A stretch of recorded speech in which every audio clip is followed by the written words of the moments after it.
Le 8 janvier dernier, les proches d'Estelle Mouzin, mais aussi de nombreux anonymes, se sont réunis à Guermantes. Il y a 8 ans, la petite fille disparaissait en rentrant de l'école. Avant la marche silencieuse, une réunion publique s'est déroulée pour faire le point sur l'enquête, une enquête qui avance peu.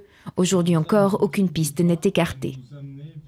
Non, il n'y a pas d'éléments nouveaux. Aujourd'hui, il y a des pistes qui sont encore travaillées par les policiers. Il y a une annonce qui a été faite aujourd'hui qu'on examinerait l'ensemble des cheveux qui ont été retrouvés dans le fourgon de Michel Fourniret, qui est une des pistes éventuelles à travailler.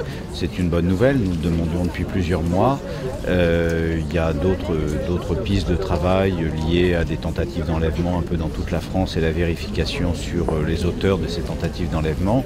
Nous souhaitons que la justice fasse vraiment un point aujourd'hui de l'enquête, des trous qu'il y a dans celle-ci forcément, et donne véritablement des orientations. C'est ce que nous avons demandé au juge d'instruction et nous espérons que quelque chose se passe. Mais l'événement aujourd'hui, c'est peut-être pourra-t-on fermer définitivement la piste Fourniret au travers de ces analyses ADN.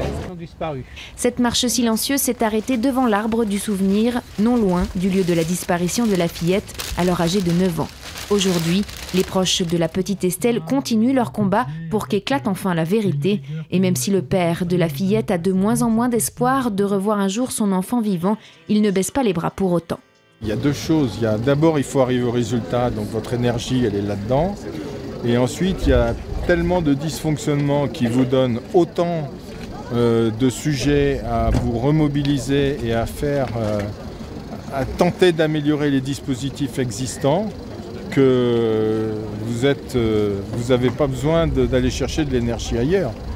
Vous savez, qu'on se retrouve aujourd'hui à demander encore la communication du dossier de procédure de 2008, ce que j'ai déjà fait en 2005. Si on n'a pas ça, on ne peut pas procéder à l'analyse du dossier. Eh ben, ça suffit quand même pour vous donner de la motivation.